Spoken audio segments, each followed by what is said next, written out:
boa tarde a todos e todas. Essa é a nossa 30ª roda de conversa da Frente Itamira. 30 semanas consecutivas a gente se encontrando aqui às terças-feiras. E hoje a gente vai falar um pouquinho do tema sobre geração de renda e trabalho e centros de convivência. Então, para a gente sempre dar início, eu passo a palavra para o Pedro. Então, boa tarde a todas e todos. São 30 semanas que a gente vem fazendo aqui semanalmente essa nossa reunião, às terças-feiras, 17 horas, para discutir aqui os temas do funcionamento dos CAPs, dos desafios da atenção psicossocial, nesse período difícil aí da pandemia, que corresponde também a um período de dificuldades para o SUS, para a rede de atenção psicossocial, para todas as pessoas que trabalham em políticas de saúde pública, de educação pública, de assistência social.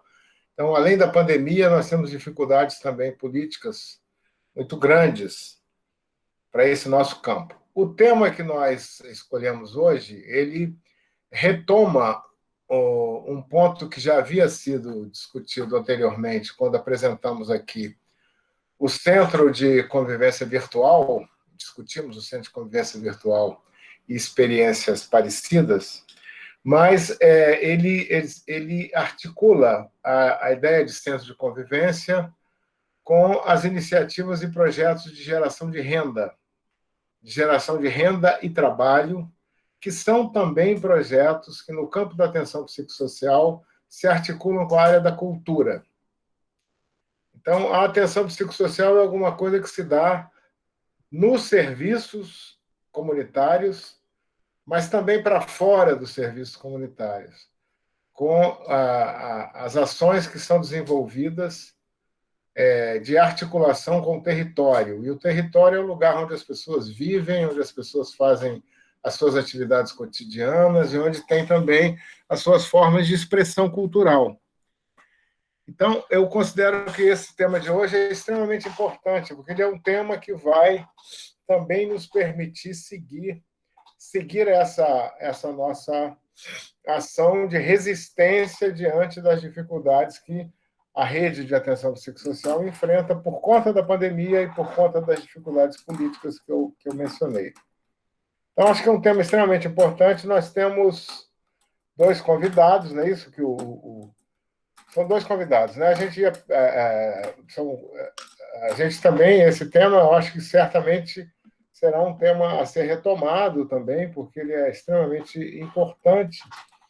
Como nós fazemos das outras vezes, a gente dá a palavra aos convidados e depois a gente roda a roda de conversa, né? Então, bem-vindos a todos. Devolvo a palavra para o Leandro para dar prosseguimento. Obrigado, Pedro. Então, a gente vai começar com a Nelly. Nelly vai trazer um pouquinho sobre a questão do centro de convivência, algo que a gente já falou anteriormente, mas hoje a gente vai retomar esse tema, como o Pedro disse. Em primeiro lugar, agradecer o convite, né, à Frente Itamira de CAPES, ao Pedro Gabriel. Poder dizer assim, que eu gostaria de fazer, na verdade, uma conversa bem aberta e bem reflexiva e bem provocativa mesmo, em relação a esse campo da geração de trabalho e renda na atenção psicossocial.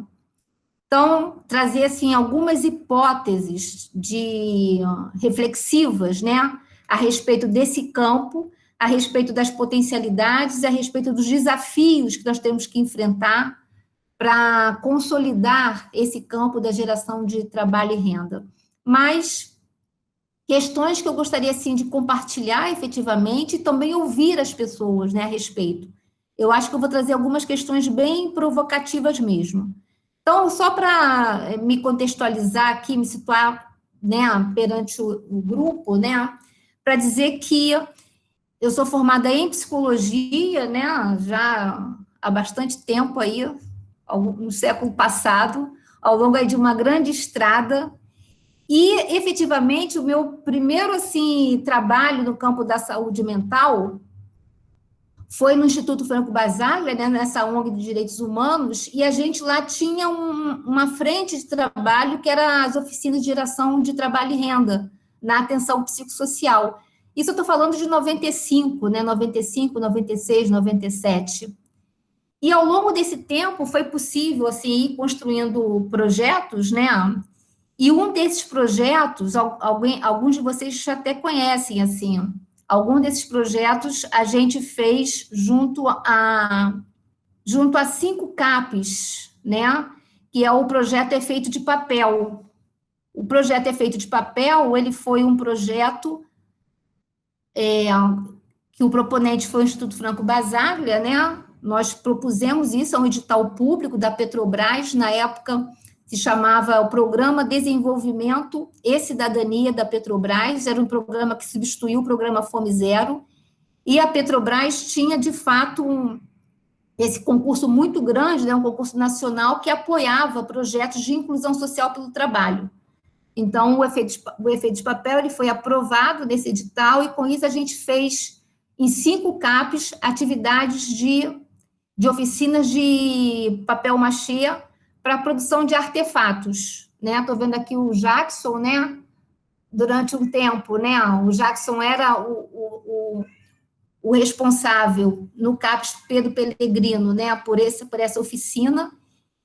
Enfim, e essa experiência ela se estruturou durante um tempo, alguns CAPES permaneceram, outros não, e efetivamente não foi possível, né? O projeto era um tempo determinado, não foi possível continuar, e essa é uma das questões também que eu gostaria de trazer aqui para vocês. Como que essas oficinas, essas experiências, elas não contam com um suporte permanente de sustentação, né, dessas atividades. Então, isso também traz uma dificuldade. Me lembrando também que a gente fez, pelo IFB, a Mostra no Centro da Vida, né, a quarta Mostra no Centro da Vida. Foi também um projeto muito grande, com várias oficinas de artes plásticas nos CAPES. E isso também produziu muita coisa, muitas obras, muitos usuários, né, usuários participando. A gente fez uma amostra desse trabalho, foi muito importante também com o apoio da Petrobras, o projeto cultural da Petrobras. Isso também teve um tempo, né? Por que eu estou mencionando essas experiências? Eu estou mencionando essas experiências, primeiro, para poder dizer assim, que sim, é possível fazer, né? É possível você estruturar oficinas de geração de trabalho e renda nos CAPES, os concursos públicos, né? Agora mudou, né, nesse cenário atual, mas você tinha editais públicos que olhavam exatamente para essas experiências e apoiavam essas experiências, reconheciam, né, o campo da atenção psicossocial. Isso está suspenso, mas num determinado intervalo de tempo foi possível dizer que era possível, sim. Mas, ao mesmo tempo, a gente fica com uma questão para a gente. Projeto com um tempo para acabar, e depois que acaba, como mantém, né? Como sustentar essas atividades. Então, pensando nessas potencialidades e nessas fragilidades, eu acho que a gente precisa ainda construir, quando eu digo assim, a gente, eu digo, o que eu estou me referindo? Ao campo da atenção psicossocial. A gente precisa construir ainda um debate público consistente, contínuo, permanente, para efetivamente enfrentar o desafio do trabalho como fonte, né, como acesso da inclusão social, a inclusão social pelo trabalho. Do meu ponto de vista, mas posso estar enganada, né? Por isso que eu estou aqui trazendo essas hipóteses, né? Essas provocações também aqui. Do meu ponto de vista, esse debate ele não está posto de uma forma estruturante no campo da atenção psicossocial.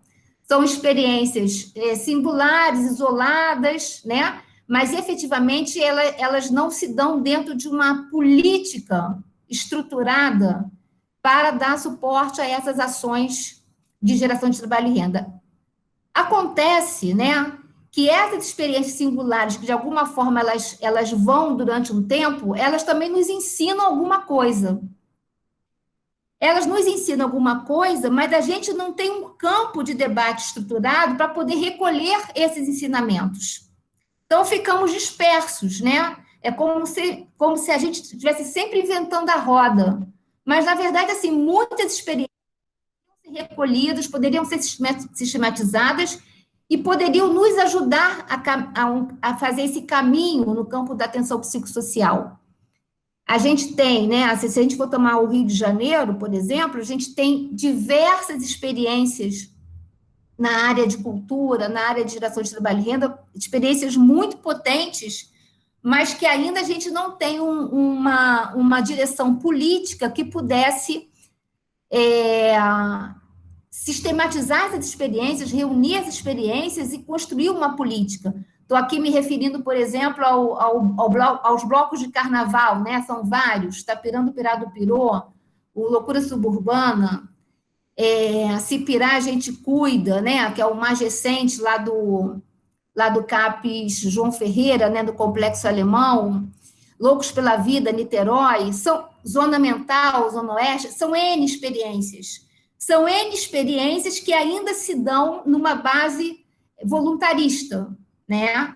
São pessoas que querem fazer, são pessoas que inventam de fazer e as pessoas fazem, mas com um certo, digamos assim, um esforço muito grande, porque não há os recursos, não há disponibilidade de carga horária, não há um incentivo, às vezes até não há o reconhecimento por parte dos pares. Então, são ações muito, digamos assim, são colocadas numa certa roda, mas por muito esforço e muita vontade e muito interesse também de fazer coisas diferentes, né? Fazer a reforma psiquiátrica caminhar.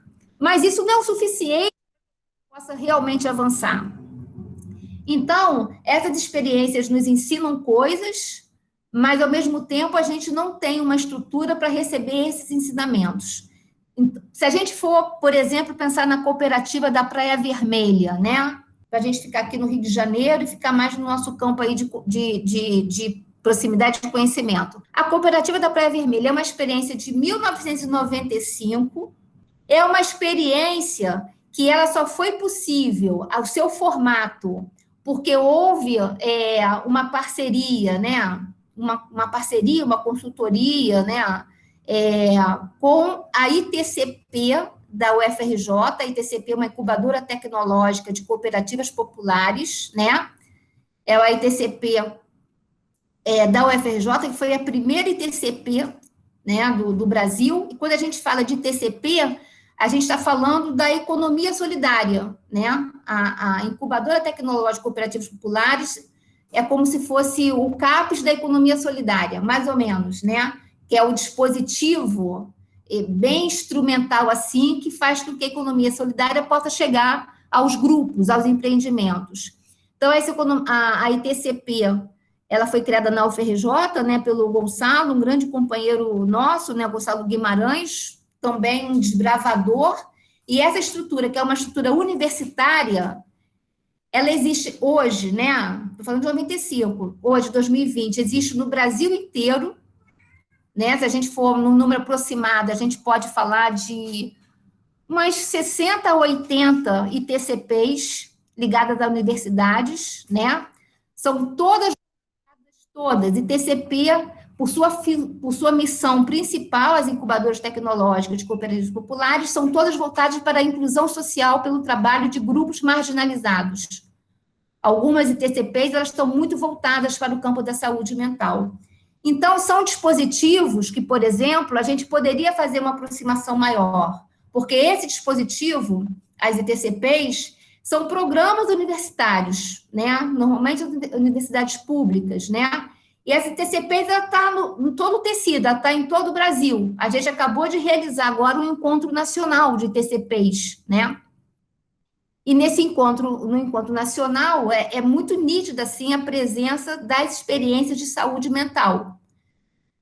O que a gente acha que a gente precisa, né, tomar para a gente como um campo de ação e de reflexão? Fazer essas aproximações com esses dispositivos que existem, né, no campo público, para que a gente possa avançar de uma forma mais sistemática nesse campo da geração de trabalho e renda.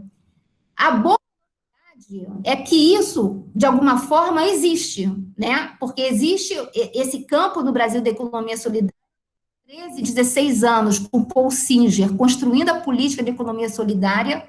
A economia solidária, ela avançou efetivamente, né, no Brasil durante esse tempo. A gente também tem a política da atenção psicossocial, a gente tem dispositivos, né, para aproximar esses dois campos, mas a gente falta fazer o debate público. Falta a gente colocar todo mundo na mesma mesa, né, para construir essa política.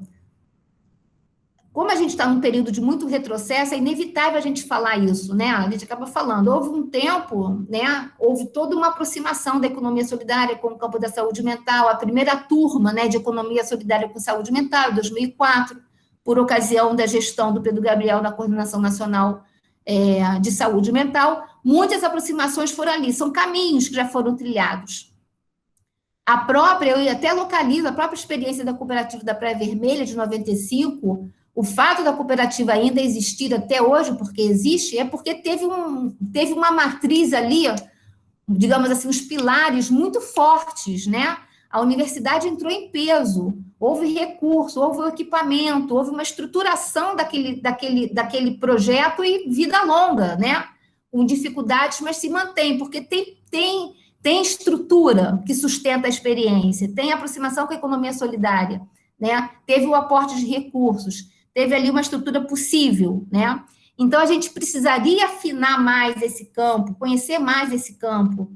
É preciso também reconhecer municípios brasileiros que avançaram nessa experiência, pensar em câmbios, né? A própria Frente Tamira talvez pudesse agilizar isso, né? Fazer intercâmbios intermunicipais com experiências exitosas. Então, por exemplo, Campinas tem uma experiência exitosa com centros de convivência. Belo Horizonte tem uma experiência exitosa com centros de convivência. São Paulo, né, a capital, tem uma experiência exitosa com centros de convivência. E por que é importante falar de centros de convivência? Aí entra um debate imenso, né? Porque a gente precisa de dispositivos institucionais, né, operacionais, que possam abrigar esses projetos. E os centros de convivência, eles estão vocacionados para isso, é sua estrutura, né? São lugares para fazer intermediação, né, do campo da saúde mental com a cidade, com a circulação na cidade, com os bens da cidade, com os bens culturais. Eu acho muito difícil a gente caminhar com esses projetos sem pensar dispositivos institucionais, né, instituições que possam abrigar esses projetos. Os centros de convivência têm essa vocação. Então, já finalizando a minha fala, eu acho que a gente precisa construir essas plataformas de lutas, né? Esse olhar para onde vamos caminhar. E aí, finalizando mesmo, né? Da nossa experiência no campo de centros de convivência, a gente está desde 2018 fazendo essa discussão com os centros de convivência do Estado do Rio de Janeiro, a gente avançou construindo, né, esse agrupamento de centros de convivência, né, de coletivo de convivência, e foi isso que possibilitou a gente criar o Centro de Convivência Virtual, que eu acho que vocês já conhecem, que já falamos todos aqui, né, sobre o Centro de Convivência Virtual. O Centro de Convivência Virtual só foi possível, não é uma mágica, não é uma coisa que caiu de paraquedas, ele só foi possível porque há pelo menos 2 anos, coletivos de convivência estão se reunindo, discutindo o centro de convivência fisicamente, discutindo concretamente. Nós fizemos 10 fóruns, nós viajamos o estado do Rio de Janeiro inteiro, vindo visitar os centros de convivência. Então, ele só foi possível virtualizar porque ele tem uma base material muito grande, né? E ao ser virtualizado também, ele criou outras experiências, mas ele só foi possível porque estava entrelaçado ali direto com esses coletivos de convivência, discutindo a política de convivência, criando o decreto de lei, né, o projeto de lei, um gatinho, o projeto de lei, e a gente conseguiu, a partir daí, estruturar esse dispositivo virtual que tem essa vinculação intrínseca com o campo material. Então, eu acho isso, assim, como desafio, como bandeira, como plataforma de luta, esse debate ele tem que ser posto melhor, ele tem que ser feito melhor, a gente tem que saber recolher os ensinamentos das experiências singulares e construir aí uma relação virtuosa, né, com esse campo da política para centros de convivência e programas de geração de trabalho e renda. Muito obrigada, gente. Vamos lá ao debate, à discussão. Muito obrigado, Nelly, excelente. Acho que você traz, de fato, provocações importantes esse debate, colocando aí pontos que nos fazem refletir, né? E eu acho que fica essa pergunta final, para onde vamos caminhar? Eu convidei para estar aqui hoje com a gente o Jackson, vou deixar ele se apresentar. Conheci o Jackson no ano passado, numa parceria que ele veio fazendo uma festa do Dia das Crianças que a gente fez lá no Capsi Carim, e ele veio fazer uma oficina com a gente trocou uma ideia e eu na hora lembrei do trabalho que ele faz, e eu acho que vai casar bastante com essa provocação que ele nos faz, dele poder dizer da experiência, que ele diz que é algo natural, mas que eu disse a ele que a gente precisa aprender com ele. Boa tarde, gente. Meu nome é Jackson, trabalho no CAPS Pedro Pellegrino. Nelly mandou bem, hein? Mandou bem. E eu sempre fico pensando nessas questões da geração de renda, mas a renda também que não é uma renda material, sabe? É aquela coisa da cultura, da arte, da convivência. Lá no Pedro Pellegrino, nós começamos há alguns anos a fazer uma atividade de ocupar a praça. Começou com uma roda de poesia, que era uma varanda de poesia, em que nós, alguns técnicos, usuários, líamos poesia, declamávamos poesia, mas a unidade ficou muito pequena para aguentar tanta grandeza. Partimos para a praça, em frente ao CAPS. E aí, sugestão de um usuário nosso, começou o evento chamado Ocupa a Praça, Ocupa com 2 P's, Pedro Pellegrino. E aí comecei a convidar artistas de fora, convocar os outros CAPs também para participar, os CAPs daqui da Zona Oeste. Zona Oeste é um território enorme, né? Então vinha o Simão Bacamarte, o Profeta Gentileza, CAPs Júlio César, cada um com a sua vertente, entendeu? Porque no Profeta Gentileza tem artista plástico maravilhosos. O Simão Bacamarte já é mais voltado para música, eles têm um grupo de música muito legal. Então, por que não juntar todos esses elementos? Esses ingredientes, fazer uma grande sopa. E aí, demos continuidade. Na praça, a comunidade começou a participar, os estudantes, os idosos, chamei DJ, tudo, e virou uma grande festa na última sexta-feira do mês, a cada 2 meses. E a coisa foi crescendo, e viu que esse negócio dá caldo. Da cauda a gente está fora, né? Eu fico vendo a loucura sempre colocada para debaixo do tapete. Vamos tirar esse tapete? Começamos a tirar o tapete e colocar a gente como a gente é. Gente que eu digo é profissional, os usuários também, e o microfone aberto para falar o que quiser, para meter o pau no governo, para falar bem, para falar mal, para recitar. É o microfone aberto, cada um com seu momento de fala, e às vezes a fala se estende e vamos ver no que vai dar. E para mim é muito natural deixar o microfone aberto na mão de quem quer que seja para poder se expressar. E é essa renda que a gente traz, essa renda que a gente produz. Hoje está meio difícil, esse ano foi difícil por conta da pandemia, né?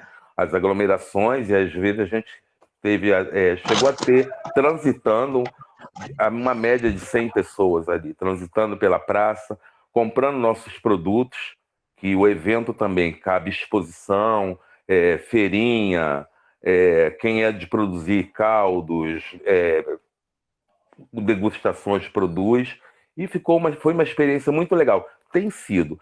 E o momento está sendo de reinventar, né?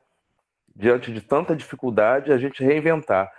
Reinventar espaço, reinventar o modo da gente trabalhar. E essa reinvenção só é possível quando a gente se encontra, né? Trocando experiências. E os espaços de encontro estão sendo cada vez mais difícil, né? Por conta da pandemia, por conta de tantas dificuldades. A gente dá continuidade, por exemplo, ele falou do efeito de papel. Tirei muita coisa desse projeto, muito aprendizado, e vem novamente a reinvenção. Como é que vou reinventar o efeito de papel, não me apropriar desse nome, mas utilizar essa técnica, e virou uma outra oficina, que a gente trabalha com os mesmos elementos do efeito de papel, mas com outro nome, e às vezes dá em produto, às vezes dá em nada, mas é uma forma do usuário e do moderador ali, do mediador, poder se expressar, né? Que a gente precisa muito ouvir o outro, principalmente essa clientela que a gente trabalha. Ele sempre nos dá starts, assim, que se a gente for prestar atenção, se inclinar, a gente consegue tirar muita coisa boa. Eu tenho tirado muita coisa boa de falas de usuários do nosso serviço. E esse é o meu elemento de trabalho. Eu falo que é natural para mim, que é bom a gente ter a escuta muito ampla, porque certos detalhes é ali que a gente vai conduzir o nosso trabalho. Isso aí, muito bom. Como é que tá, além do Ocupa Praça, tem outro então? Já que você falou que vocês pegaram com a ideia do efeito de papel? Efeito de papel veio de uma... A gente pegou a ideia pelo seguinte, teve uma pessoa que foi lá procurar tratamento, coisa e tal, e eu mudei o nome do efeito de papel para Mingau do Esquecimento, que ela adorava mexer com cola e papel para esquecer dos problemas, esquecer das angústias, e aí rasgava receita, conta de luz, conta de água, e fazia boneco, então eu adorei. Então eu faço o efeito de papel, ao invés de usar cola acrílica, eu uso aquela cola que é feita de trigo, que fica parecendo um mingau, e é o Mingau do Esquecimento. Essa é a diferença. E essas são essas pequenas falas que eu me pego, sabe? E aí conduzo o trabalho. Muito bom, muito bom. Pessoal, a gente vai. Então, hoje a gente está com tempo aí para a gente poder partilhar um pouco das experiências. Quem aí quer se inscrever, trazer um pouquinho da sua ideia, pode ir falando, abrindo o microfone ou fazendo as inscrições aqui no bate-papo. Nelly, você citou os editais que estão suspensos. Eu fico pensando qual seria uma outra forma de nós captarmos recurso para a gente poder, num coletivo, poder fazer acontecer oficinas de geração de renda, entendeu? Né? Fazer dinheiro mesmo, entendeu? Ter capital para tocar nossas oficinas, comprar material de qualidade. Não sei, eu desconheço uma outra forma que não seja pelos editais, né, que estão suspensos. Eu tenho pensado muito, assim, acho que todos nós, né, nessa questão da pandemia, com a consequência maior da pandemia, né, para além, né, da tragédia das mortes, mas também o empobrecimento da população, né? Isso é um fato, né? As famílias estão perdendo renda, né?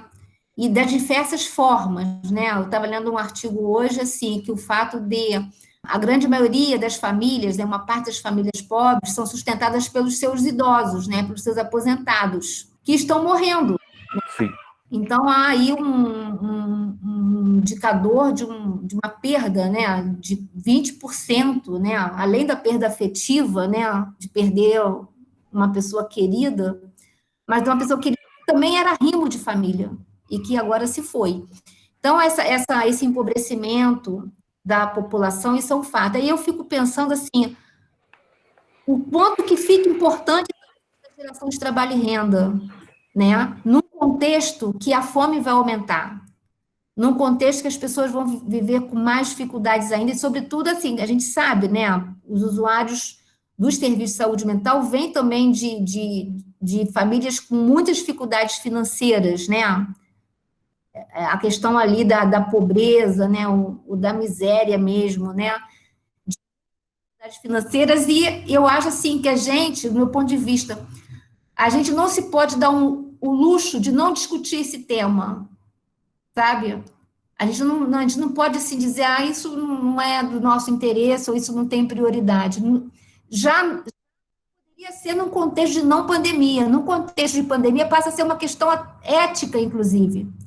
Discutir como é que você pode levar alimentos ou recursos para esse grupo de pessoas muito empobrecidas, né? E com muitas questões de saúde também. Então, Jadson, assim, o que eu acho, assim, partindo, assim, desse entendimento, né, que a gente realmente precisa enfrentar o tema da geração de trabalho e renda, eu acho que a gente tem que começar a olhar, assim, quais são os recursos que a gente tem, por exemplo, que poderiam ajudar a gente. Falo especificamente das universidades, né? Qual é a aproximação entre as universidades e a rede CAPES? Que relação é essa? O que se produz aí? Particularmente falando desse campo da geração de trabalho e renda, eu sei que, por exemplo, uma incubadora tecnológica pode ajudar muito, né? A rede de atenção ajudar muito e, na verdade, é como você está falando, né, Jacques? É uma mão dupla, né? A gente também, nessa coisa também, né, de tutela, né? É um negócio assim, é interessante para todo mundo, aprende muito, né? Então, assim, eu vejo como uma alternativa essa aproximação, vou falar pela minha experiência, né? A aproximação da atenção psicossocial às universidades, que as universidades ainda têm condições de captar recursos, né? Através dos programas de extensão, através dos programas específicos de intervenção na comunidade, enfim. Eu acho que é também uma forma, né, se aproximar também dessa estratégia das emendas parlamentares, né? Também houve uma reversão na política, né? Hoje tem muito mais dinheiro na mão dos parlamentares do que dos órgãos ministeriais, né? Houve aí uma distorção, acho até que é uma distorção, mas é o que temos, né, para hoje. Então, eu acho muito importante essa aproximação da Rede CAPES com uma frente parlamentar da economia solidária, porque os projetos podem se estreitar mais, sabe, como uma possibilidade de recurso. É isso, assim, eu vejo, o caminho que eu vejo é esse que eu mais conheço, né, que é a da ITCP. A gente conseguiu organizar uma ITCP, uma incubadora tecnológica, no campus Realengo, FRJ, onde eu trabalho, né, a gente tem uma ITCP. E nós temos planos, assim, de trabalho, né, na comunidade. Então, é uma coisa da gente, assim, estreitar a conversa, sabe? A gente gostaria de ser uma referência também na Zona Oeste, sabe? A gente conseguiu montar oficinas, né, uma cozinha experimental, um ateliê de arte. É tudo difícil, né? Porque é tudo uma questão do espaço, mas tem muita conversa para a gente fazer, tem muitos caminhos para a gente trilhar. Então, eu vejo mais assim, essas aproximações. 2 pontos, então, sintetizando: universidades, porque ainda tem recursos, e as frentes parlamentares, né? Parlamentares sensíveis às nossas causas, né? A gente poder construir esse diálogo, sabe? Sim, acho que você toca num ponto importante, né, Lili, das emendas. A Priscila até sinalizou aqui. Pedro se inscreveu. Eu estou achando que tá sendo muito importante ter essa discussão aqui na frente Stamira. Gostei muito da síntese que a Nelly fez e do relato ali do Jackson. É muito bom, muito vivo esse trabalho que o Jackson relata lá na Zona Oeste. Eu me lembro da criação, viu, Jackson, do CAPES Pedro Pellegrino. Eu participei da criação do CAPES Pedro Pellegrino. Realmente a praça é ótima, porque é uma praça altamente convidativa ali, no centro de... Não sei se ali é exatamente o centro de Campo Grande, mas é mais ou menos perto do centro de Campo Grande. Não é aquele centro político de Campo Grande, onde acontecem as coisas políticas, mas é uma praça, digamos, muito acolhedora, né? Então, o que eu queria comentar é o seguinte: eu queria fazer menção a um certo histórico da questão de geração de renda e trabalho no campo da saúde mental, histórico recente, a Nelly já falou, mas é só enfatizar um aspecto e citar uma pessoa, que infelizmente é uma pessoa que não está mais entre nós, que é o Paul Singer. Eu acho extremamente importante que a gente possa saber que no campo da atenção psicossocial nós conseguimos construir parcerias políticas e intelectuais muito sólidas aqui no nosso campo. O Paul Singer foi uma figura admirável. Ele faleceu 1 ano ou 2, não sei. Faleceu, já era bastante idoso. Ele foi, no governo do presidente Lula, ele assumiu a Secretaria Nacional de Economia Solidária. Essa secretaria nunca existiu, ela foi criada exatamente para conduzir no Ministério do Trabalho daquela época a ideia da economia solidária, não é isso? De projetos de geração de renda, projetos que pudessem se associar à cultura, que se pudesse associar ao cooperativismo social e a outras formas de cooperativismo, porque o cooperativismo social veio até depois.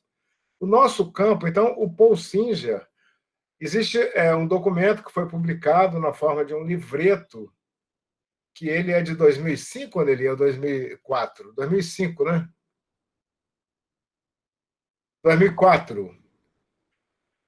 Um 2004. documento que é um documento muito fácil de obter na internet, que ele chama Saúde Mental e Economia Solidária, que eu acho que é importante a gente retomar, porque eu acho que é importante que a gente saiba que nesse momento de resistência, que nós contamos com um histórico de construção, que é um histórico de construção que nos fortalece, entendeu? Que nos fortalece, quer dizer, não é uma coisa, como a Nelly fala aí, eu gostei muito quando ela falou, isso não caiu do céu, não, essas pessoas se reuniram dezenas de vezes, igual o Jackson sabe lá, que a primeira vez que ele ocupou a praça foi depois de muito conversar, muito se reunir, muito organizar, muito propor, etc.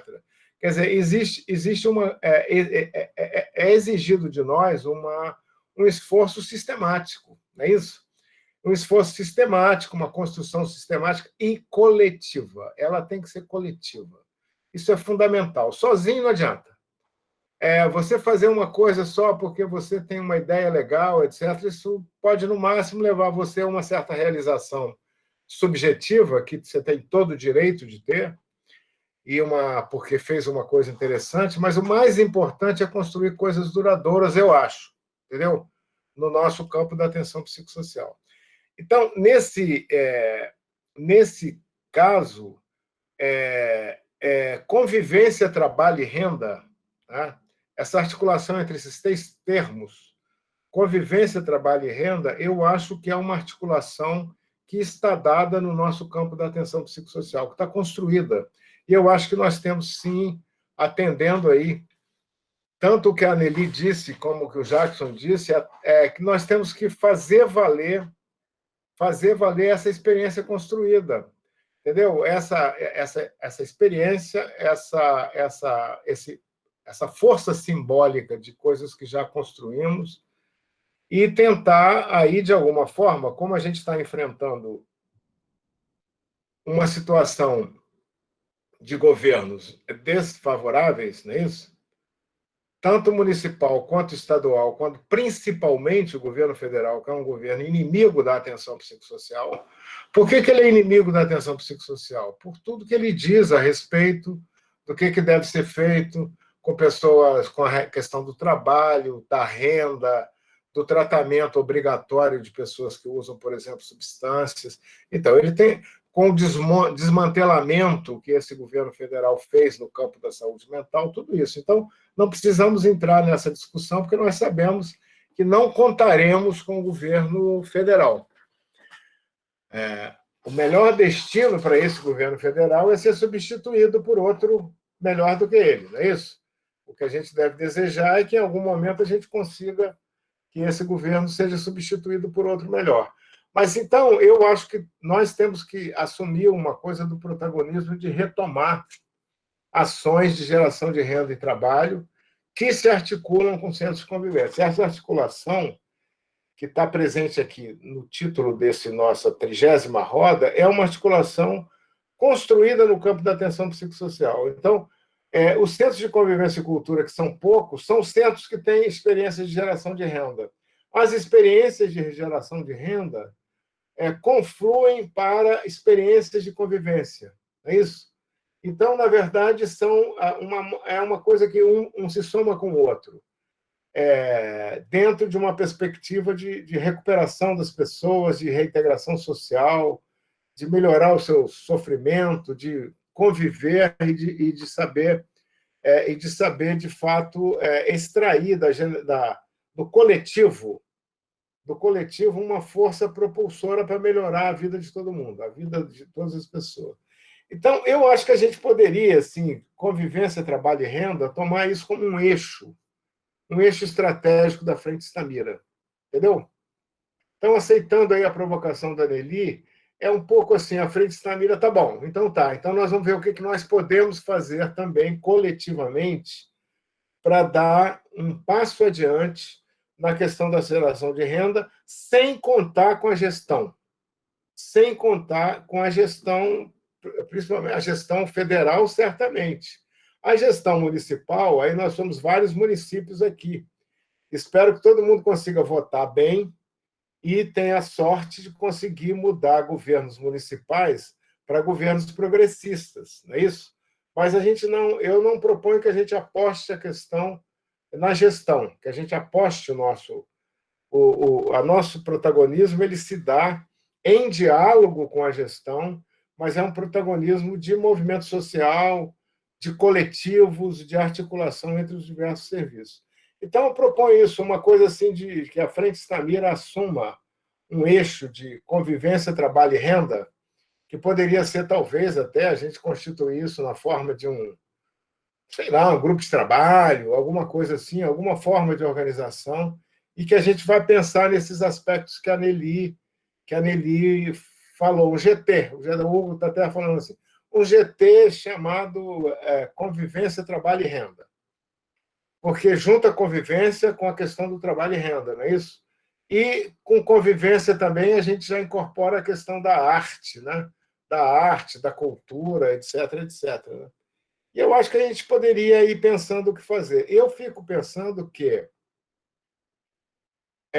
um edital, se a gente conseguir, não com governos, mas se a gente conseguir uma forma de patrocinar, mesmo com poucos recursos, um edital, a capilaridade que tem um edital para iniciativas é muito grande. Eu acho que aí a Nelly e o Jackson sabem disso. Né? Se você diz assim, as pessoas podem disputar um pequeno recurso, isso pode ser uma ajuda muito grande. E esse edital poderia ser, como a Nelly sugeriu, sei lá, vinculado a um ITCP, vinculado a alguma, entendeu? Alguma organização ligada à universidade. A Nelly lembrou, a Nelly é da universidade, eu também sou da universidade, a universidade tem que cumprir um papel aí nessa história, entendeu? As universidades públicas, ela tem uma responsabilidade pública também, dá alguma ajuda de buscar uma forma de se articular para esse GT de convivência, trabalho e renda. Então, estão seguindo aí a provocação da Nelly, o relato do Jackson. Eu estou propondo a criação desse GT aqui na Frente Stamira. A Frente Stamira nunca teve GT, né? Mas também, depois de 30 reuniões, ela pode fazer um GT. Não há nada que nos impeça também de propor algo assim, ou algum outro nome. Não precisa ser GT, porque GT fica parecendo uma coisa meio... Pode ser outro nome, mas seria um GT, para poder dividir esse trabalho coletivo, né? Excelente, acho que muito boa a sua proposta, Pedro. E o Alessandro fez uma pergunta, a Nelly se inscreveu, o André também, mas eu estou achando que as pessoas também estão fazendo comentários interessantes aqui no bate-papo, e a gente podia falar. Alessandro, você quer falar um pouquinho da sua pergunta antes da Nelly? Porque eu acho que a Nelly se inscreveu também para comentar e responder. Eu posso falar sim, é só mesmo a pergunta que eu fiz, porque a gente ouve falar muito nos centros de convivência, e a gente já compreendeu que é um espaço importante, né? Mas eu ainda vejo que assim é pouco conhecido, né? Tanto a estrutura, o que acontece lá, os profissionais, enfim. Para a gente que já está mais dentro da coisa, discutindo sobre isso, a gente tem uma noção, né? Mas até mesmo para nós, e que não trabalhamos, por exemplo, na minha cidade, por exemplo, não tem, nunca teve. Talvez seja interessante falar um pouquinho desse espaço aí. Então, eu acho mais interessante, indo assim na linha que o Pedro Gabriel está falando, né, de se pensar um GT, e junto com isso, né, com o GT, abrir um espaço assim, específico assim, para responder a pergunta do Alessandro, que é uma pergunta muito boa, mas não é uma pergunta fácil de responder, porque, na realidade, assim, há várias concepções de centro de convivência, há várias formas de pensar o centro de convivência, a própria legislação, né, a inserção dos centros de convivência na legislação de saúde mental é uma inserção confusa, ambígua, né, a hora está presente, a hora não está presente. Então, assim, requer a gente parar e fazer uma discussão específica de centro de convivência. Mas, fazendo aqui uma síntese muito rápida, né, os centros de convivência são centros comunitários, eles surgem, né, no campo do movimento da reforma psiquiátrica, ele aparece muito nas conferências nacionais de saúde mental. Se a gente for pesquisar, né, aparece na terceira conferência, aparece na quarta conferência, aparece como propostas. Então, são centros comunitários de arte, cultura e economia solidária. Não são lugares previstos como lugares de tratamento, não é? Então, não tem uma perspectiva assim de tratamento, mas está dentro da saúde mental, no sentido de promover os encontros, né, a troca de experiências, as oficinas de geração de trabalho e renda, ser um agenciador, né, de viabilizar a circulação dos usuários, das usuárias, desculpa, gente, na cidade, né? Então, assim, é um agenciador público comunitário para promover encontros de inclusão social, numa perspectiva de uma política intersetorial. Então, o centro de convivência, ele deve ter, né, ligação com a Secretaria de Cultura, com a Secretaria de Trabalho, com a Secretaria de Assistência Social, com a Secretaria de Saúde. Ele nasce com uma política intersetorial. Posto isso, assim, se a gente for olhar para o real, o que a gente encontra na realidade brasileira? Você tem o município de Belo Horizonte, que avançou muito nos centros de convivência, né? Os centros de convivência, eles são regionais, têm uma cobertura incrível, uma experiência realmente que eu gosto muito mesmo, assim, tenho uma admiração profunda pelo trabalho de BH com os centros de convivência. Tem Campinas também, que tem a sua rede de centros de convivência, e tem São Paulo, que tem também a sua rede de centros de convivência. No Rio de Janeiro, a gente tem uma coisa curiosa. O que a gente tem? A gente tem as práticas de convivência, mas não tem os centros de convivência em número suficiente, né? São apenas 3 centros de convivência, né? 3 ou 4 agora. Secoso, o Polo Jacarepaguá, o Trilho do Engenho. Acho que são 3, né? 3. São 3. Então, são poucos, né? Entendendo aí a dimensão cultural da cidade. Então, assim, é uma estrutura, né, que também é uma estrutura de cuidado que a gente tem que olhar melhor e estabelecer estratégias, né? Então, por exemplo, esse grupo que está se reunindo desde 2018, a gente conseguiu, em um ano, formular um projeto de lei, que é o projeto, um decreto, desculpa, gente, um projeto de lei 4.563, eu botei no chat. Então, com os deputados Serafini, Carlos Mink, né, que propuseram, esse projeto de lei já foi aprovado em todas as subcomissões. No momento que ia para o plenário, né, para aprovação final, teve a pandemia, suspendeu. Então, assim, é um movimento que foi construindo também estratégias para fazer acontecer esses centros de convivência efetivos, né? Mas eu acho que requer mesmo assim um tempo para a gente discutir a relação entre centro de convivência e CAPES. É um mundo de questões assim muito apaixonantes, né? Porque discutir também a arte, a cultura, o futuro do próprio movimento da luta, da reforma, é uma paixão assim, né? É uma paixão. Acho que a Priscila falou, é uma proposta estética, né? Efetivamente é. A gente estava até olhando aqui o projeto, ele estava para ir para dia 5 de março, foi o último andamento do projeto, né? Ele estava indo para o plenário mesmo.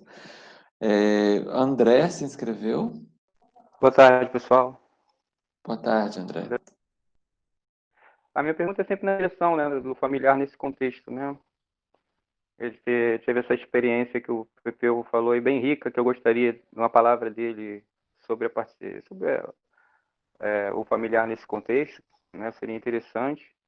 E também a Eli também poderia falar alguma coisa do familiar, até mesmo na direção da geração de renda que ela fala, né? Que talvez seja uma coisa interessante também para os familiares, nesse contexto, até mesmo que ela falou dessa queda de renda que pode estar vindo aí, né? Tudo. E também sobre o que o Pedro falou, da inconstância dessas iniciativas, né? Porque até aqui em São Pedro, por incrível que pareça, que São Pedro é um município do interior, as coisas são sempre mais difíceis de acontecer. E aqui a gente teve arte na praça, a gente conseguiu fazer. Mas aí, em relação a isso que o Pedro falou, dessa inconstância, né? Que foi muito iniciativa de uma profissional que estava numa época, né? Que a gente percebe que foi muito uma iniciativa pessoal, que ela teve toda essa disposição de fazer acontecer, e com a saída dela, acabou, né? Então tem essa questão também. E aí é isso. Uma palavra dos amigos aí sobre o familiar nesse contexto. Legal, André. E essa que você está comentando aí, né? É isso que a Nelly disse, que é, em geral, uma iniciativa com base no caráter voluntarista, né? Aquela pessoa se dispõe, com muita dificuldade vai e faz, mas não é algo que está ali de maneira estruturante das ações de trabalho. Então, você traz então a questão do familiar, da participação do familiar, das iniciativas de geração de trabalho e renda e convivência. A gente teve aqui os comentários da Priscila, eu vou ler, a Priscila, né, não pedi para eu ler e tal, que ela acha que as iniciativas do Centro de Convivência e Cultura, Geração de Trabalho e Renda trazem uma dimensão estética da política, fundamental para mudanças no imaginário social sobre a loucura, de que quando a gente fala da universidade pública como a responsabilidade social da universidade pública, né? Isso até apareceu nos debates que a Frente Stamira fez no último sábado, né, no Congresso da Rede Unida, e é sim, a gente tem uma responsabilidade social, e eu acho que é um pouco disso também que o Pedro trouxe na fala dele. O Hugo concordou com a questão dos grupos de trabalho, e ele colocou assim, né, grupos de proximidade, trabalho e renda, infanto-juvenil, foram as ideias que ele colocou. E o Pedro colocou aqui que no estado existe um centro de convivência do Carmo e de Macaé e também em Niterói. Aí eu pulei, desculpa o comentário da Juliana Vinhais, e talvez, não sei se você quer se inscrever depois deles aqui, Juliana, comentar do projeto de geração de renda do brechó que vocês fazem lá e que até vocês trouxeram para o Congresso, né? Um pouco, né? No Congresso de CAPES em dezembro do ano passado, vocês trouxeram. Quanto à dúvida do Alessandro, é o seguinte, eu quero compartilhar com vocês, com ele, uma experiência que eu tive. Sempre o CAPES a instituição fica muito pequena para tanta coisa, então eu tenho uma oficina de música lá, que ficava todo mundo muito fechado no refeitório fazendo música. Por que a gente não sai daqui? E tinha um familiar, André, muito parceiro nosso, que resolveu abrir o sítio dele para a gente começar a fazer o que seria o início de um centro de convivência, quando não tinha ainda um centro de convivência na Zona Oeste. Mas a coisa começou assim, ia para esse sítio, aqui em Campo Grande, tocar violão, tomar banho de piscina, ou então fazer nada, como alguns falavam. Qual é a oficina de hoje? Ficar deitado na rede, construindo relações, fazendo amizade, e a coisa cresceu. Cresceu, foi crescendo, e o grande barato é toda semana ir para esse sítio, com chuva ou com sol. Entendeu? Era o grande barato. Então, a gente procurar espaço onde nos acolhe. Entendeu? E a relação do familiar é muito importante, porque nessas situações, é o familiar o nosso grande parceiro. A gestão não está nem aí. O familiar é o grande parceiro, que vai como se fosse uma coxa de retalho, né? Vai vindo um pedaço, um outro pedaço, e a gente faz um grande pano. E aí a coisa começa a acontecer. Entende? Eu tive essa experiência, para mim foi muito legal. Acabou porque o dono do sítio faleceu e os filhos resolveram não tocar mais aquela loucura toda, e a gente continua fazendo da forma que dá para fazer. Mas a gente vai achar um outro espaço. E aí a gente compartilha com vocês. Beleza, valeu. André, eu acho essa pergunta fundamental, assim, sobre a questão do familiar, né? Assim, concordando com o Jackson, né, na medida que a gente vai criando novos espaços também diferenciados para além da relação biomédica, né, a gente vai também criando espaço para esses familiares chegarem, né, com seus saberes, com as suas preocupações, com seus interesses. Então, assim, eu vejo que quando a gente diversifica, né, amplia as relações, né, amplia esse espaço da convivência, a gente também consegue construir esses espaços com os familiares. É muito comum os familiares ajudarem muito nos projetos de geração de trabalho e renda, é muito comum a presença dos familiares, né? Então, são verdadeiros parceiros mesmo, né? São os parceiros do cuidado. Então, quanto mais amplitude, né, o nosso trabalho, o nosso olhar, mais a gente consegue acolher também as diversas experiências, né, de ser nesse campo aí da saúde mental. Então, eu acho a sua pergunta muito boa, sabe? Muito boa mesmo, porque faz a gente pensar sobre isso, né? Eu vou pegar carona nesse seu comentário, Nelly, porque eu acho que sim, faz a gente pensar, especialmente eu aqui no campo de saúde mental de criança e adolescente, eu acho que ainda é uma queixa das famílias de que não entendem o que a criança e o adolescente faz no CAPS. Então, olha a distância que a gente está de se aproximar, de trazer esses familiares para dentro do serviço, para poderem estar junto e assim a gente pensar, né, você disse, né, tem espaços de convivência, a gente tenta, pelo menos lá no CAPS a gente tentou fazer um espaço de convivência, mas foi com muita resistência e era isso, uma ou duas pessoas que topavam, o restante não topava, um entrava de férias, a pessoa faltava e aquilo se perdeu muito rápido, né? Então a gente ainda precisa avançar muito, acho que a provocação do André é importante, faz a gente pensar. Juliana Pinhais, que disse que vai trazer um pouquinho da experiência do brechó, lá em Silva Jardim. Olá, boa noite a todas e todos. Desculpem aí, eu cheguei no papo meio atrasada, mas eu falei, não, eu já tenho que participar. Quer dizer, os temas sempre são bem interessantes, mas esse do geração de renda e convivência também me interessa, assim, particularmente, né? A gente começou o brechó em janeiro de 2019, né? E é um projeto, assim, muito bacana, né? Nasceu, assim, de uma forma bem despretensiosa, né? A gente recebia muitas doações, né? De roupa e tal no CAPS, e aquilo às vezes me incomodava um pouco, né? Porque acabava ficando aquela roupa ali, a gente dava para alguns pacientes, alguns usuários que precisavam, mas eu achava que era pouco, sabe? Assim, era o uso né, de repente, que podia estar se fazendo ali daquela roupa, você só dando ali para os usuários era muito pouco, né? Não sei, eu pensei em fazer alguma coisa a mais com isso, né? Eu falei, em vez de a gente dar, né, por que a gente não transforma isso num brechó, né? Sei lá, a gente não vende as roupas, que isso vai, né, voltar para os próprios usuários, inclusive aqueles que precisavam das roupas, né? E, enfim, né? E a gente consegue atender a outras pessoas, né? A gente faz uma coisa maior disso, né? E aí, resumindo, foi meio que assim que nasceu a ideia, né? E assim, eu acho muito interessante, eu estava ouvindo, né? Eu peguei o papo da metade, mas assim, que acaba não sendo um projeto só de geração de renda, né? Óbvio que tem uma questão ali financeira, né? O grupo ali de usuários que participa, que são os vendedores, né, do brechó, né? Eles precisam daquele dinheiro, né? Aquele dinheiro ele tem uma importância na reabilitação psicossocial deles, na vida deles, né? Mas acabou assim, é um projeto de convivência, inclusive, né? É um projeto assim que ele tá, quem conhece lá o CAPS, né? O Leandro, o Pedro já foram, bem na entrada de garagem, assim, bem na frente do CAPS mesmo. Então, assim, ele deu uma vida para toda instituição, né?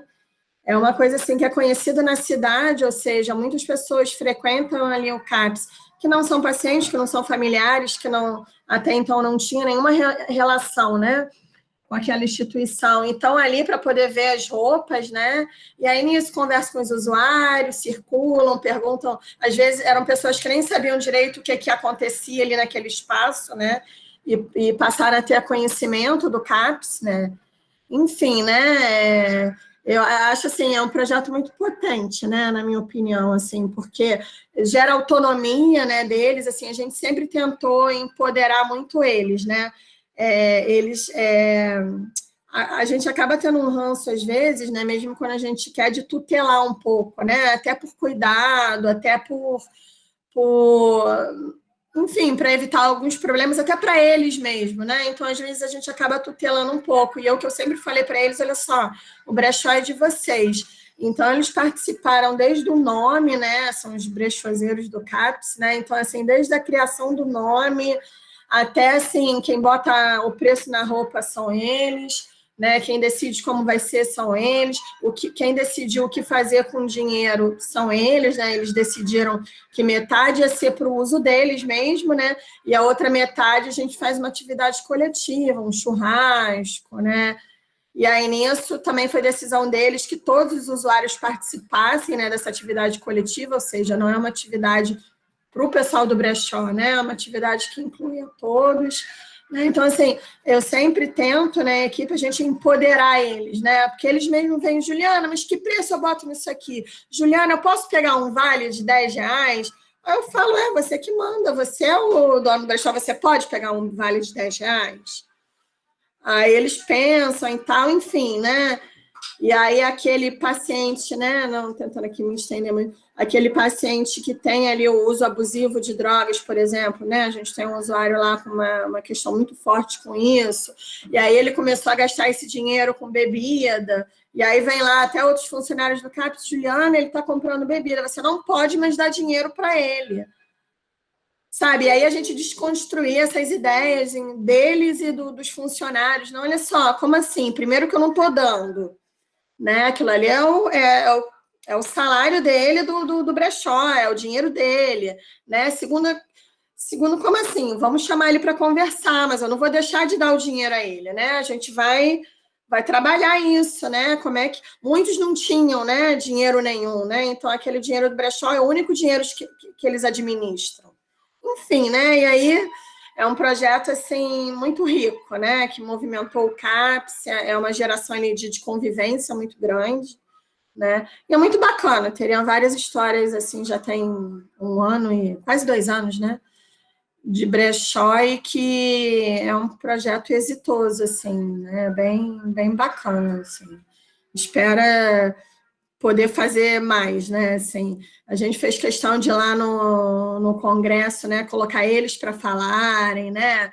Eu fiz questão, eu botei o nome deles no resumo, né? Enfim, eu acho que é um projeto principalmente de empoderamento, né? Acho que se fosse resumir numa palavra, assim, seria empoderamento, né? Então, assim, é meu xodó, assim, né? Assim, é bem... 2, né?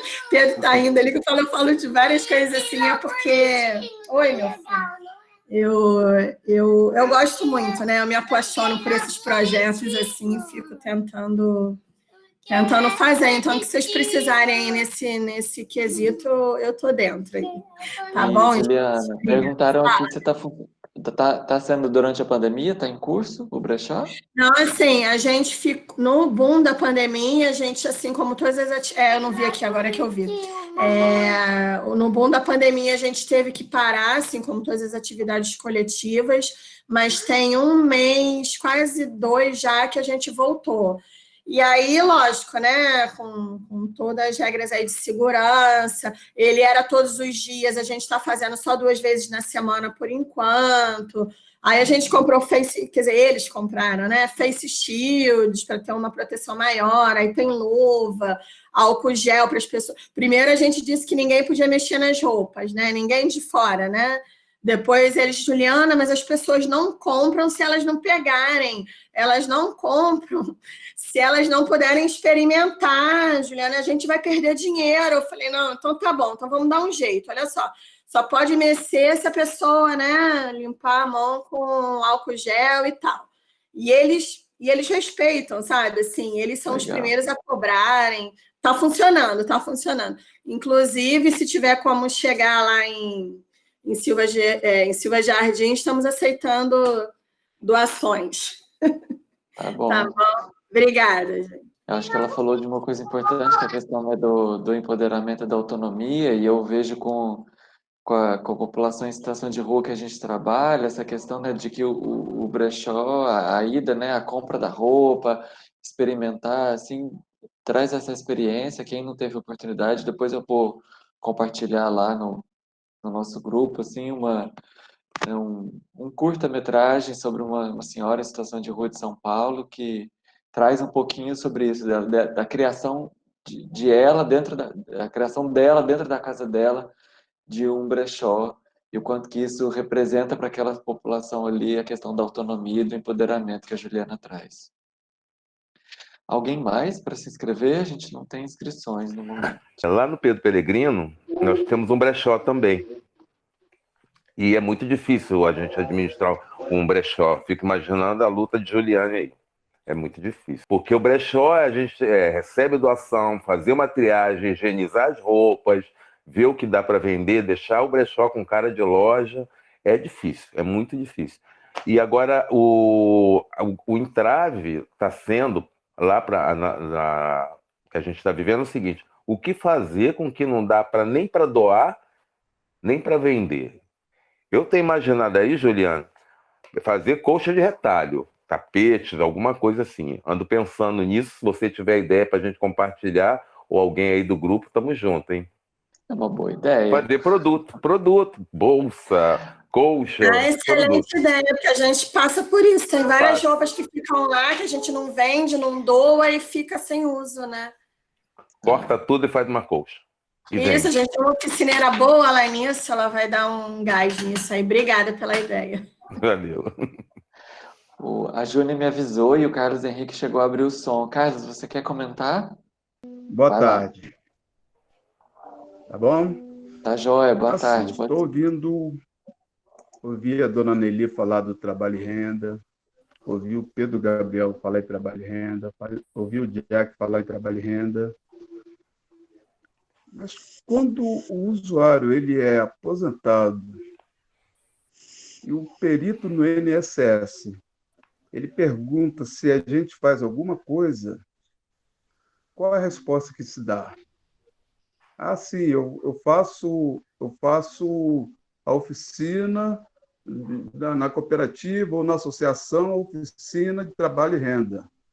Quando a gente fala isso, lá na perícia, ele não quer saber, então você tem uma renda. E isso dá um trabalho danado. Será que acontece com vocês aí também no Rio? Não sei, porque aqui em Macaé é muito complicado. Eu queria saber de vocês que comentaram sobre isso, porque assim, o médico que trata da gente, os médicos que tratam da gente, porque normalmente a pessoa que tem o transtorno, ele não tem só o médico psiquiátrico, mas tem um médico psiquiátrico. Normalmente o transtorno ele vem com diabetes, ele vem com problema de coração, de pressão alta, sempre tem a segunda doença. E eles dão os laudos, nós chegamos na perícia e eles nem olham para o laudo. Eles perguntam, ele passa a mão na mão da gente para ver se a gente trabalha. Eu queria saber de vocês justamente sobre isso. O que acontece se a gente chegar lá e falar que a gente faz um trabalho de trabalho e renda? Muito obrigado. Uma questão não simples, né, Carlos? Eu acho que você traz. Mas que a gente precisa pensar mesmo. Leandro, tá me ouvindo? Sim, Luiz Eduardo. Posso fazer um comentário rapidinho? Claro. Acho que esse negócio de barar, vender blusa, vender artesanato, é muito trabalho e geralmente vende pouco, entendeu? Só que é um caminho para angariar renda, mas eu acho que é muito trabalho e às vezes num evento só consegue ter R$200, assim, é uma coisa meio difícil, mas é um caminho que a gente tem esse caminho. Sim, Luiz, você tem razão. Não é fácil, não. Eli se inscreveu? Sim, só para tentar falar um pouquinho sobre a questão que o Carlos Henrique traz, né? Também é uma questão muito complexa. Eu também indicaria isso, sabe? A gente ter um espaço para discussão específico, né? Sobre essa questão trabalhista, a questão dos benefícios e a relação com os projetos de geração de trabalho e renda. Porque uma das questões, né, um dos desafios em relação à formação das cooperativas, né, em saúde mental, é justamente o fato do usuário, né, uma grande maioria ou parte dela, está recebendo algum tipo de benefício e se vincular à cooperativa significa perder esse benefício, né? Então, essa é uma questão estruturante mesmo, é uma questão super importante, ela é central na discussão dos programas de geração de trabalho e renda, que é justamente essa relação com o sistema de proteção, né, do INSS. Como é que essa proteção também, como ela é totalizante, ela acaba sendo incapacitante também, né? Então, como se o sujeito não ter nenhum tipo de experiência de trabalho, que isso coloque em risco a sua aposentadoria. Então, assim, tem uma questão aí importante para ser trabalhada, eu penso. Eu imagino isso, sabe? Que a gente tem que transformar tudo isso em questões de trabalho, né? Para a gente poder avançar. E essa questão que o Carlos Henrique traz, ela é fundante, ela é central. Ela é central. E isso, muitas vezes, impede mesmo a vinculação do usuário aos projetos de ação de trabalho e renda, porque isso pode colocar em risco o seu benefício, e não é o caso, né? E que vai ao encontro, eu penso, do que o Luiz Eduardo trouxe, né? Se coloca em risco o seu benefício, também não vai trocar por algo que em geral, não traz a renda. Eu acho que tem que voltar, essa é uma questão da gente estudar a legislação e também ter bandeiras de luta, né? Porque a gente tem que começar a fazer diálogos de novo com as autoridades públicas, né? Para que efetivamente também a lei se aproxime da nossa experiência. Isso assim, a gente fez isso muito tempo, né? Nos anos 90, anos 2000, né? A própria lei da reforma psiquiátrica é isso, né? O movimento construindo a sua lei. Só que a gente precisa avançar, né? Esse trabalho é um trabalho contínuo, e essa questão do trabalho é uma delas, né? Ter uma legislação favorável ao campo da inclusão social pelo trabalho. Teve até uma iniciativa da Dilma Rousseff, mas que não funcionou muito bem. Uma iniciativa dela, acho que 2013, de estabelecer um prazo de 2 anos de experimentação para as pessoas que estivessem recebendo algum benefício, fazer experimentação por 2 anos e ver o que ia acontecer, e depois de 2 anos, então, tomava uma decisão. Isso não funciona, né? Isso não funciona. Ninguém vai arriscar um sistema protetivo que precisa, né? Por uma atividade que é uma atividade incerta. Assim, os termos estão muito mal colocados. Então, acho que a gente tem que entrar como um movimento para definir bem esses termos, de forma coletiva. Então, posso falar, Leandro, sobre isso? Então, eu acho que o Carlos Henrique trouxe uma questão decisiva, né? Ela é super importante mesmo. No projeto, quando se pensou a lei de cooperativas sociais, né, que a gente não conseguiu ainda aprovar aqui no Brasil, se colocou essa questão, viu, Carlos Henrique? Que nas cooperativas sociais, o tipo de renda que a pessoa auferia era uma renda que era compensatória em relação a seu estado de limitação de renda por conta do problema, seja de doença incapacitante, transtorno mental, etc., etc. E que, portanto, ele tinha direito a ter os ganhos na cooperativa social, quando fosse cooperativa social assim definida por lei, a gente não conseguiu depois aprovar essa lei, e a pessoa manteria os seus benefícios sociais do sistema previdenciário, entendeu? Que é como assim, manteria. A Nelly está fazendo referência a um novo esforço de construção de uma legislação também, que foi no governo da Dilma, que é justamente que mostrasse o seguinte: você não pode tirar de quem precisa. Quer dizer, na verdade, a proposta de uma cooperativa social não é de tirar renda de ninguém, ao contrário, é de acrescentar. É isso, de acrescentar uma renda que pudesse melhorar a sua situação de vida. Então, não há a principal experiência internacional de cooperativismo social é a da Itália, não é? Que já no início lá da psiquiatria democrática italiana, eles fizeram leis de cooperativas sociais e colocaram a questão da previdência, que o Carlos Henrique está trazendo. Colocaram a questão da previdência no sentido: ninguém vai perder benefícios que já adquiriu, previdenciários, porque está participando de uma cooperativa social que visa ampliar seu protagonismo, sua capacidade de inclusão social e o seu protagonismo, entenderam? Então, agora, isso se a gente conseguir transformar a legislação existente. Enquanto a gente não consegue transformar a legislação existente, tem que levar em conta a lembrança do Carlos Henrique, a advertência do Carlos Henrique, tá certo? Porque as pessoas não vão perder o seu benefício previdenciário por conta da participação em geração de renda. Agora, é só para lembrar, nós não estamos vivendo tempos muito normais, não é isso? Porque nós estamos vivendo tempos que são tempos de muito ataque à própria Previdência Social. Então, se vocês pegarem aí as discussões que existem no parlamento, com esse presidente da Câmara, que é um presidente da Câmara que quer acabar com a aposentadoria, que diz que a pessoa pode trabalhar até 80 anos, etc., todo o discurso está sendo um discurso anti-benefícios sociais, está certo?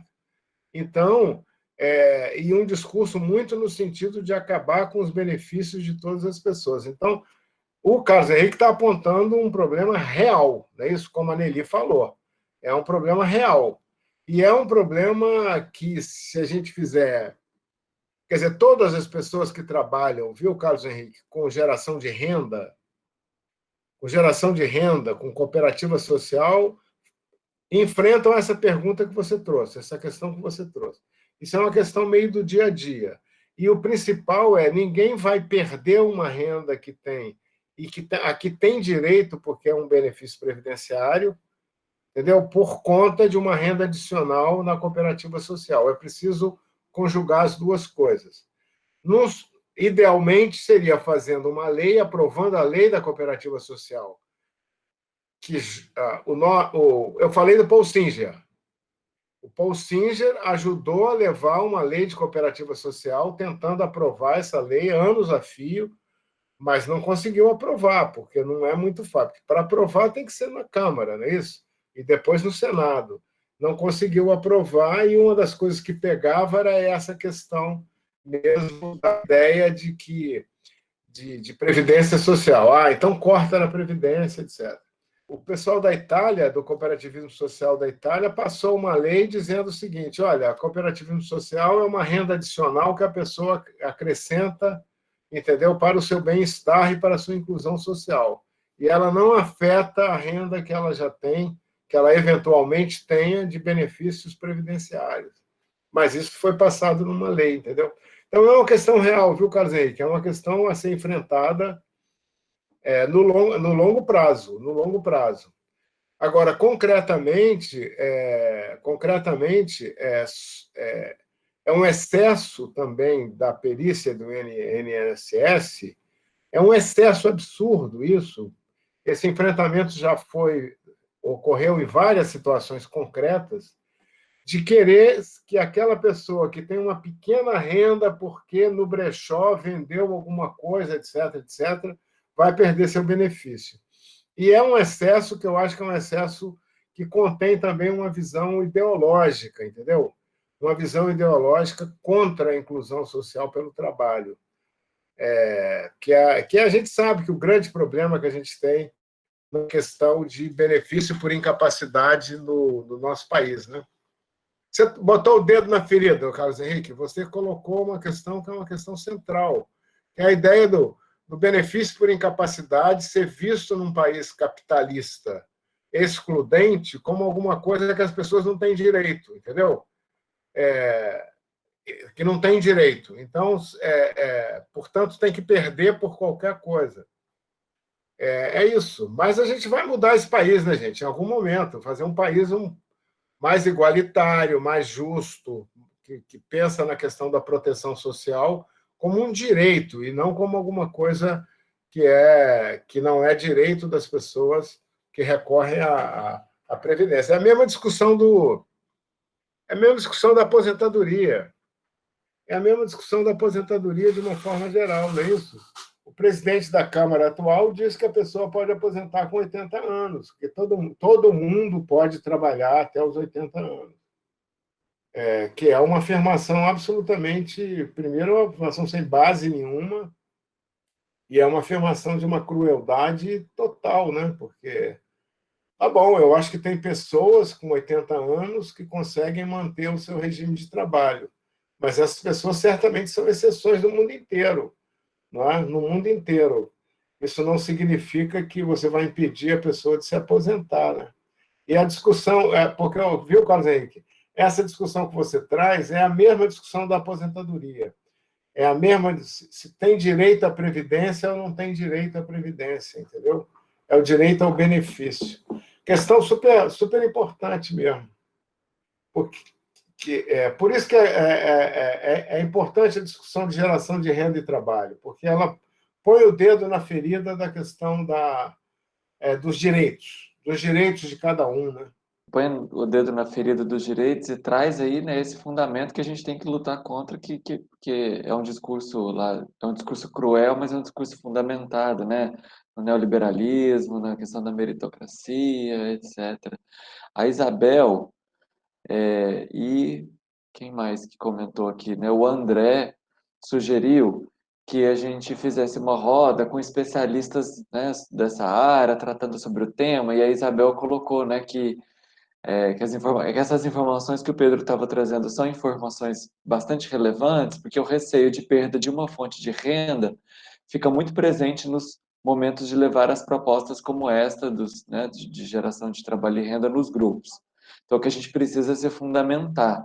E aí a Nelly sugere que o GT, né, que foi a proposta feita aqui de convivência, trabalho e renda, possa se ocupar também dessa linha de ação, legislação para a inclusão.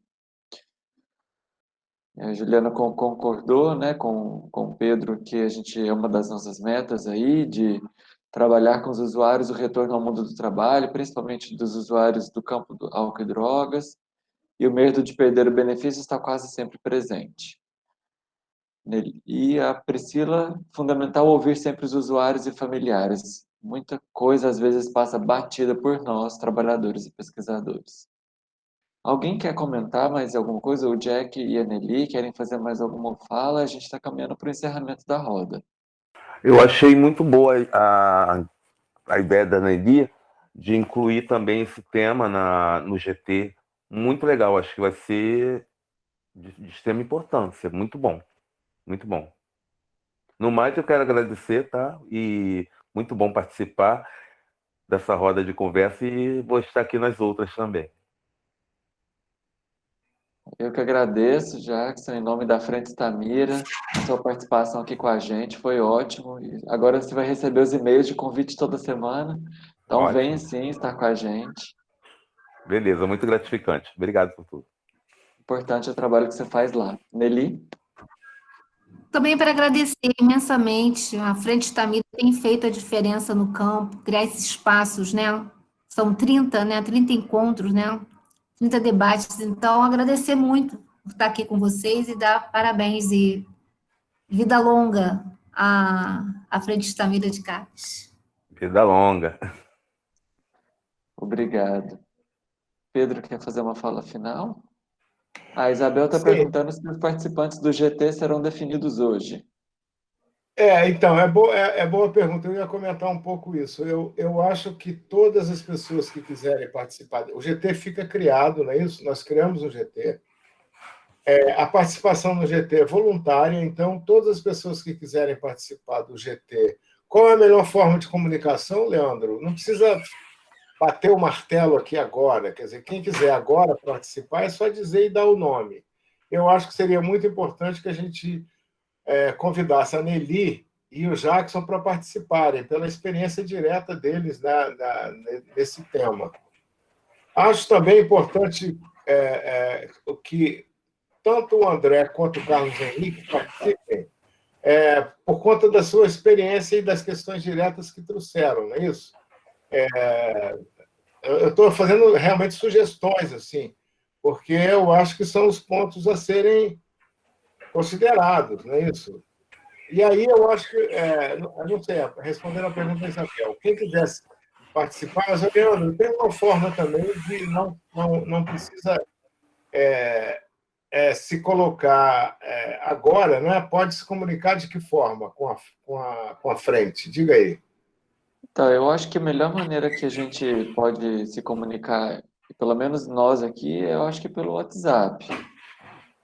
Né? A pessoa poder dizer lá, a Isabel colocou aqui que ela, né, que ela não está atuando diretamente com CAPS e CAPSIS, mas que ela quer participar para ouvir, para aprender. Eu acho importante, considerando, até porque, né, estamos aí caminhando, e eu tinha entendido que ela vai ser parte aí da equipe do CAPSI de Rio das Ostras, ou ajudou de alguma maneira na criação do projeto. Então, está diretamente ligado ao tema, né? Elvis colocou aqui que também tem dúvida, que está atualmente como estagiária no Clarice, está envolvido em oficinas e quer ampliar. Eu acho que sim, é importante a participação de estudantes no grupo. Então a gente está nascendo. Os voluntários para o grupo de trabalho, então, se comunicam, né? Pode se comunicar com o Leandro, pode se comunicar no grupo da própria... tem o coletivo da Frente Stamira também, quem quiser, e a gente monta um grupo de trabalho com os voluntários e as pessoas que quiserem participar. Mas eu sugeria a esses 4 participantes que eu acho que vão ser muito úteis. Vão ser pessoas com uma contribuição muito específica, né? E importante. Aqui, da nossa parte, a nossa organização aqui, eu, Priscila e Leandro, certamente vamos participar, que é a equipe de mais permanente. A gente tem também o trabalho da Pamela, que a Pamela, vamos conversar também entre nós com a montagem do grupo e fica aberto para novos participantes, tá bom assim?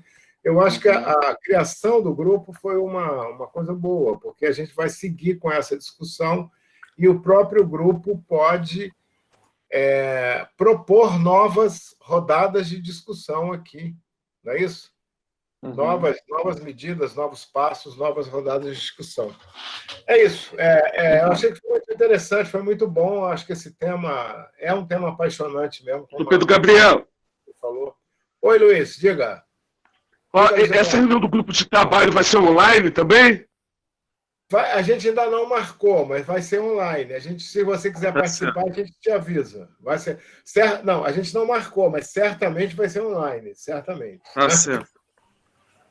Então, isso é certo. Pessoal, tudo de vocês, muita paz e vitória para todo mundo. Que a gente está fazendo todas as nossas atividades online, né, da Frente Stamira. Tá bom? Então... Deixa eu só perguntar, Pedro, antes da gente iniciar. A Ana Beatriz Bragança sinalizou aqui. Ana Beatriz, você tem o meu telefone para entrar em contato? Porque eu não tenho o telefone de todo mundo, tenho de boa parte.